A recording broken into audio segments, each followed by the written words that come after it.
The question always comes down to, is your money safe? And if it's not safe, where can we put it to be safe? Well, sadly, I don't know if there's a good answer to that. But we're going to be talking about some of the things today that could make us make wiser decisions with where we put our funds and how we need to spread it out and what's important. How much do we keep at home? How much do we still leave in the banks?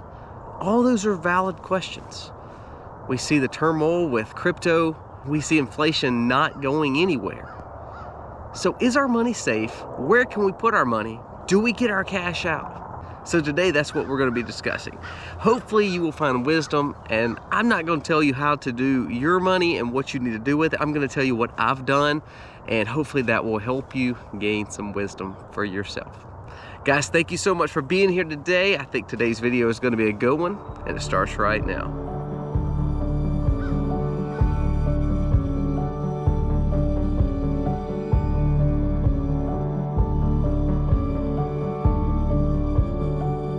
Well, I'm not gonna lie, it is absolutely freezing in South Mississippi. We've got in the 20s for the first time of the year, and I'm cold. Actually, we had like one of our heating units go out, so I'm luckily having our fireplace. We can sit around the fire and enjoy it, and we're staying warm. Again, great points to having good preps, making sure you can keep your family warm. So welcome to the Max. If you're new to the Max, go down here, press subscribe, ring the bell. We have a lot of people that watch our content, and we're still missing on some of you pushing that subscribe button. So please push that subscribe button, give us a thumbs up or a thumbs down. I'm okay with that, but let us know what you think about the video. So let's jump right into it. There has been money story after money story after money story this week. Some of the things to be looking for. We see the crypto situation with FTX, and it almost becomes like a Ponzi scheme. We've heard those words. But what are the real ramifications of that? We heard Germany is stockpiling their banks with cash because they know there will be bank runs. This is documented stories.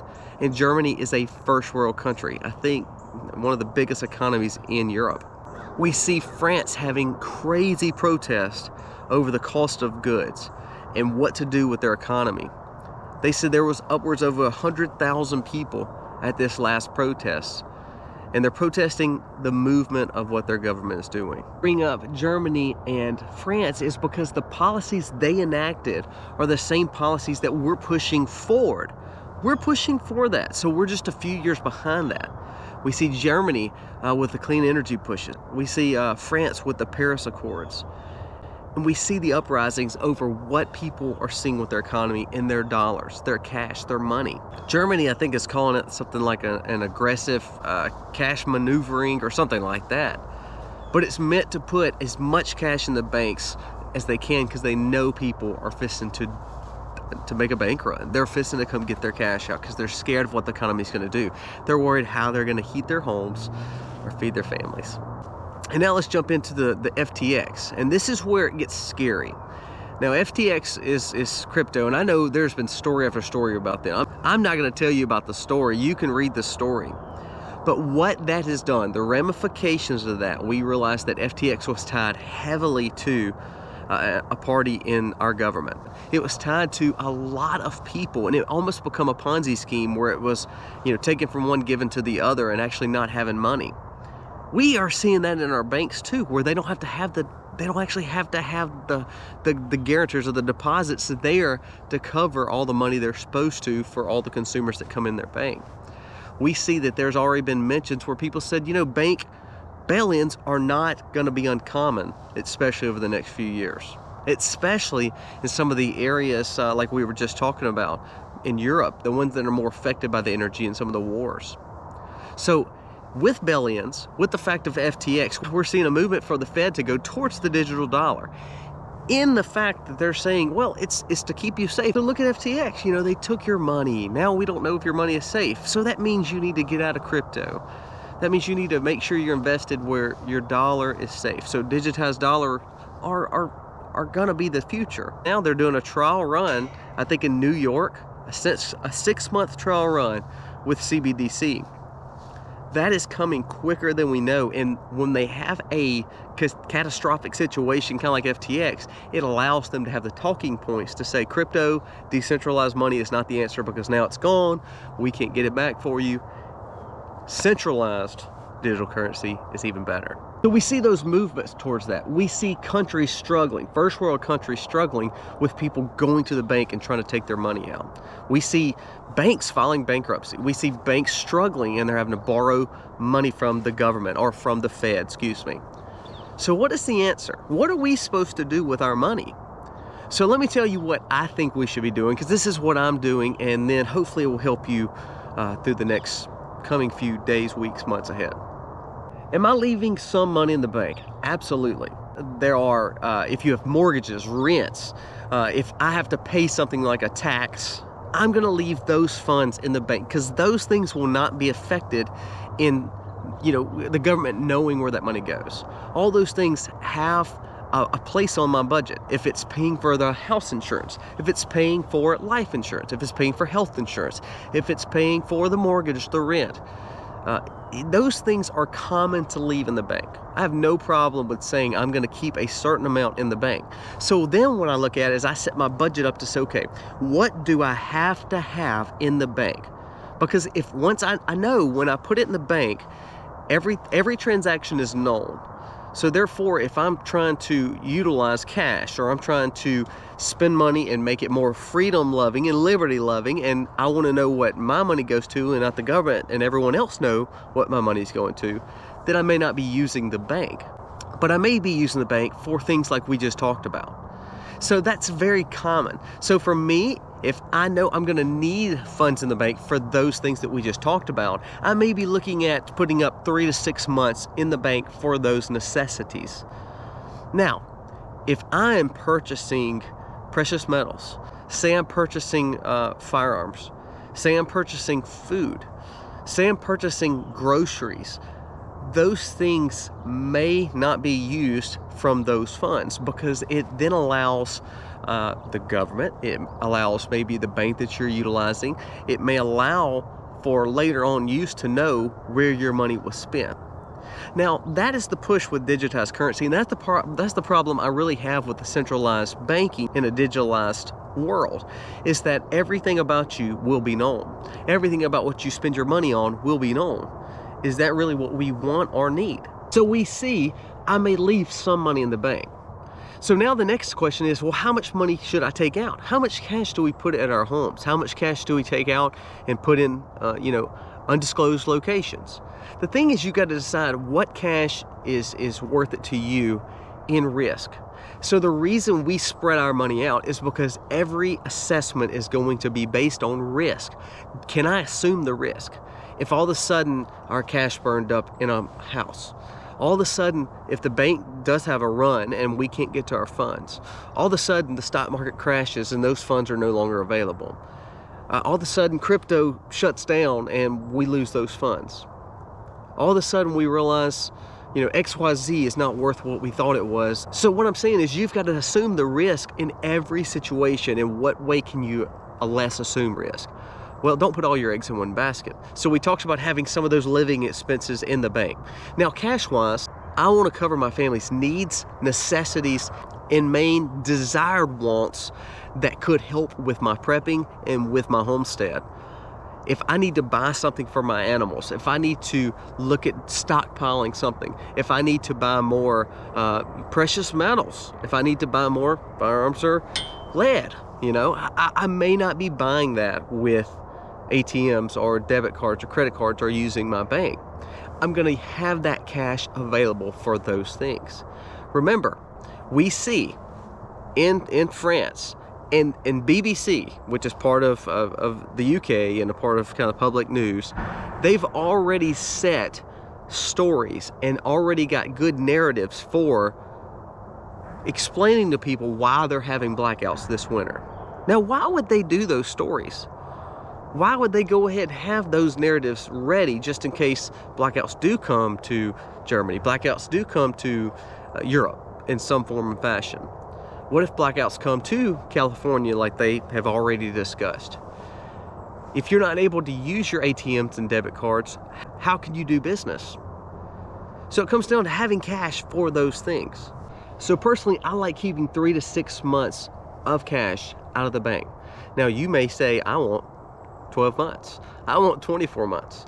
I'm not telling you the answer there. I'm just saying at minimal, you need to have at least 3 to 6 months. Now here's the kicker. I have people all the time say, well, what do? I mean, are we going to take $50,000 out or $100,000 out or $10,000 out and put my whole life savings in my house? What if the house burns down? You know, what if somebody breaks in and steals everything I got? Well, again, I go back to not putting all your eggs in one basket. I say this with preps. I say this with your self-defense mechanisms. I say this with your cash. You cannot keep these things all together. You can't put everything in one place.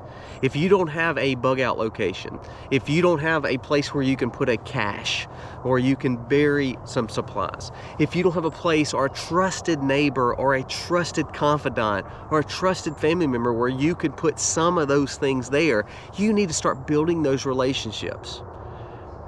If the last thing you need to do is, I mean, you hear about civil forfeitures with the FBI coming in and getting everything you own. Well, if you have all your eggs in one basket, they're taking it. And there you're left out in the cold with nothing.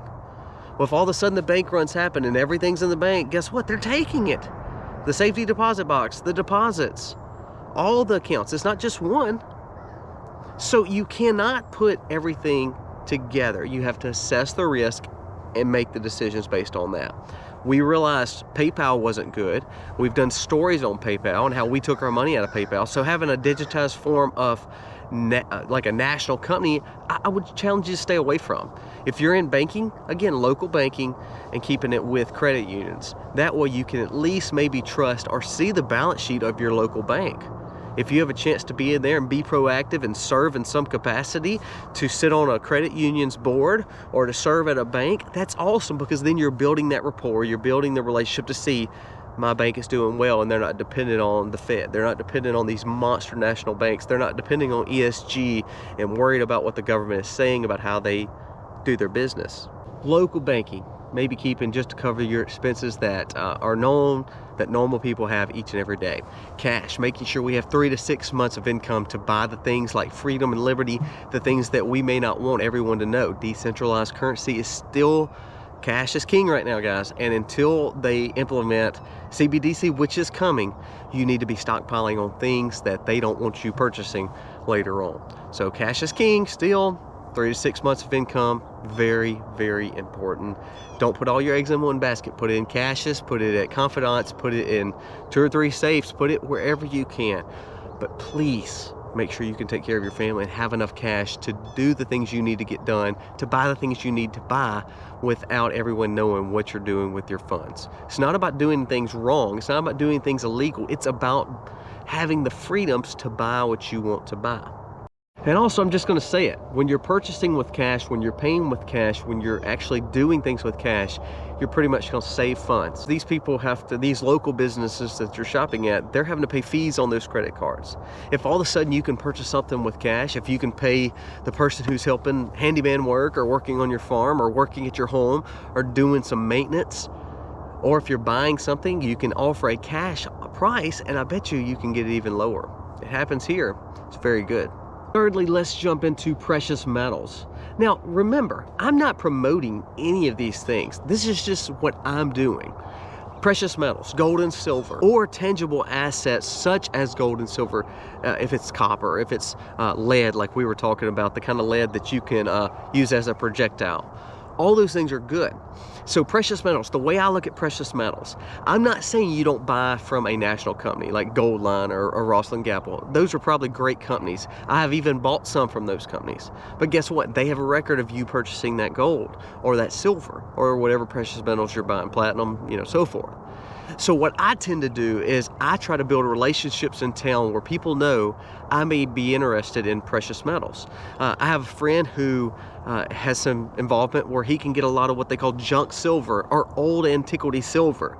So if we find coins that are, you know, 1800s and early 1900s, I tend to buy those. I want to buy the nickels, I want to buy the pennies, but I want to buy the silver. The silver is what I'm looking for because you can pretty much buy it at a good price. It's the old silver. Most of it is US Mint. Most of it you're looking for certain characteristics. I look at apps, I look at books to find out what may have value or hold value.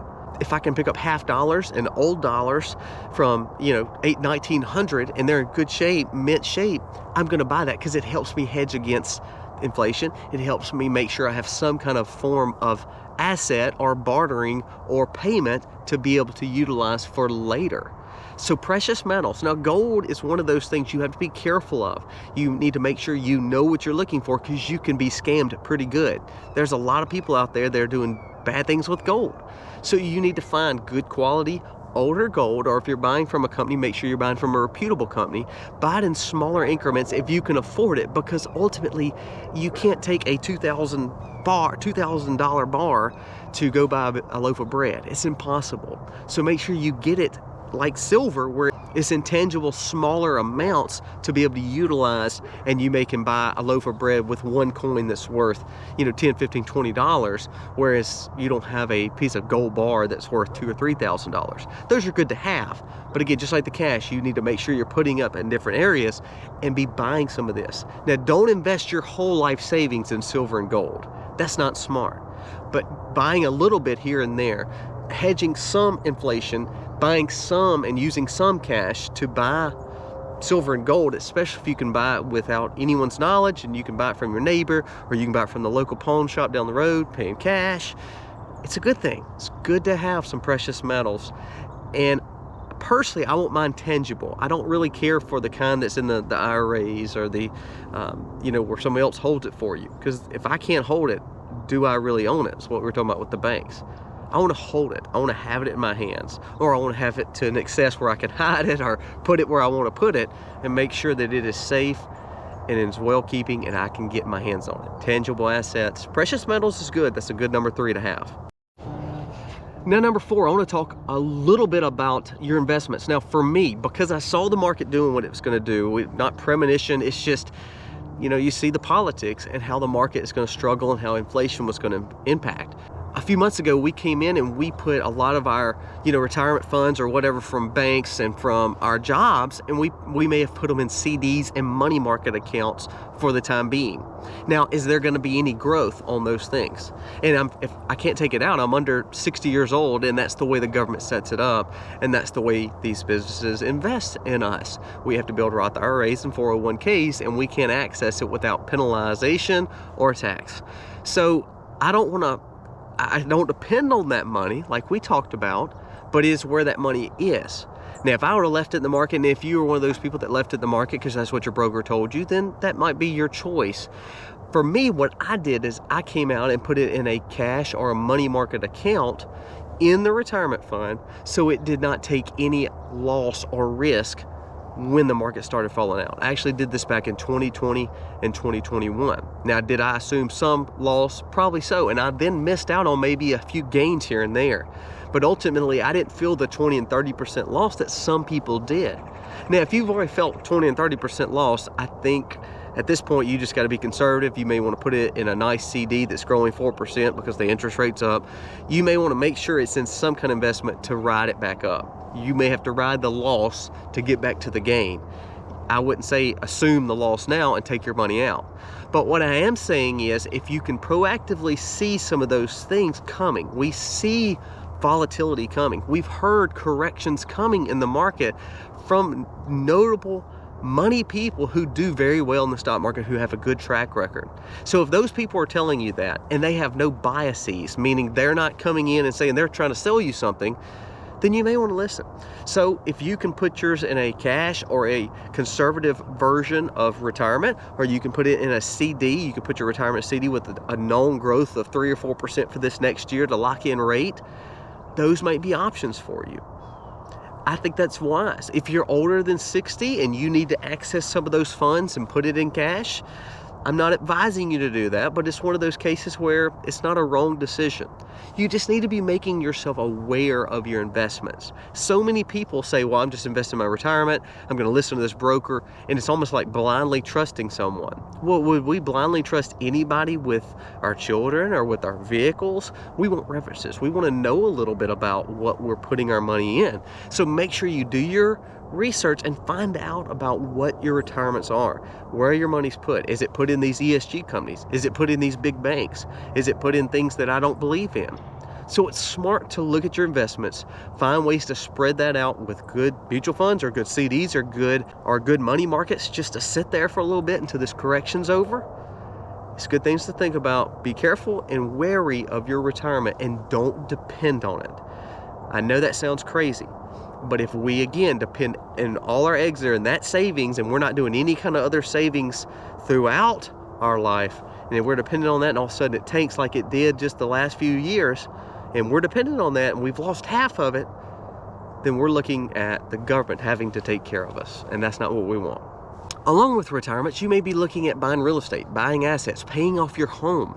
Those are all good things because the dollar is falling. Inflation is costing your dollar to go down in value. So if you can use your dollars and pay off your home or pay off your debts, those are wise decisions. Since the housing market or the real estate market is starting to tank and you have cash and you can make bigger purchases without having to borrow a lot of money, it may be a time to buy good real estate, because that's an asset that will never go down. It may be buying a pine thicket, it may be buying a few cows on this land. It may be buying a smaller home to rent out to a neighbor who may need it, or a family member who may need it. Be smart in those decisions, but understanding you need to have income going throughout your life, and real estate may be a good option for you. No sales pitch there. I just think it's a good thought to say, well, if real estate or land tends to be a little bit less right now, why don't we look at investing in that?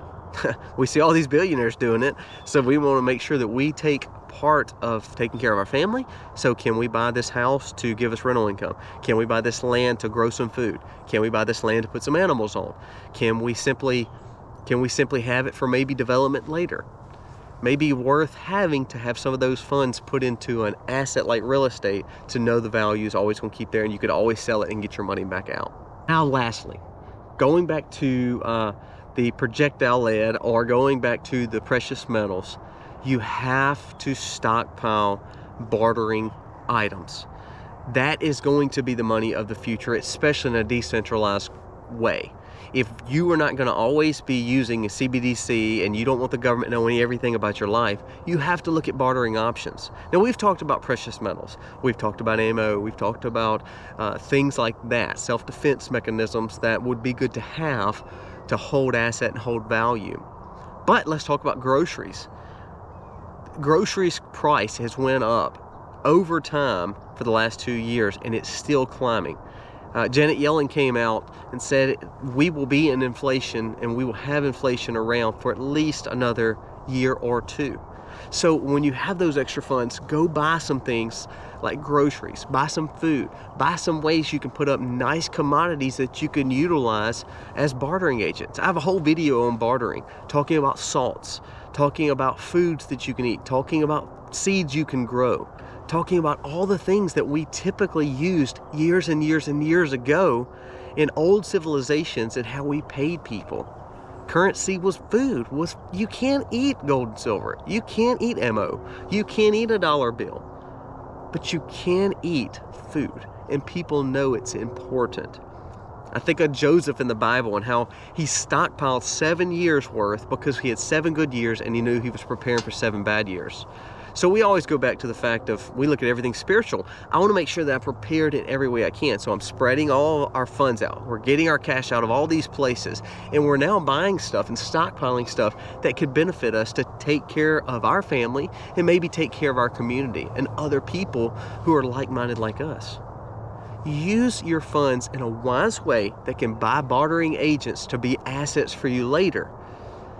And that way you know you are spreading your cash out, you're spreading your money out, and you're taking care of your family. You're feeding your family. You're buying necessities that can get you out of bonds. And remember, all these may have risk, but when they're not all in one basket, in one tank, you still have 4 others. Or if 2 tanks, you still have 3 others. Well, if one you lost, maybe the bank closes, maybe it's a run, maybe the stock market crashes, you still have this, or this, or this. Just be smart, understand the risk of every situation, and find ways that you can put your money up safe. Is every option safe, or is any of these options safe? Maybe not. But then I go back in history and say, what has history taught us? Well, it's taught us to take care of our family by feeding our family and stockpiling goods that we need and necessity. It talks about self-defense and having assets that could be valuable to you that's not money. It talks about keeping some kind of decentralized currency, so bartering agents or cash or precious metals, going back to an olden way of coins. Buying junk silver, junk gold, those are good. And then of course, understanding we're in a world with technology. If you like crypto, look at crypto, but make sure it's a reputable source that is got a good track record. If you like retirements or putting your retirements in stuff, make sure it's putting in stuff that matter to you.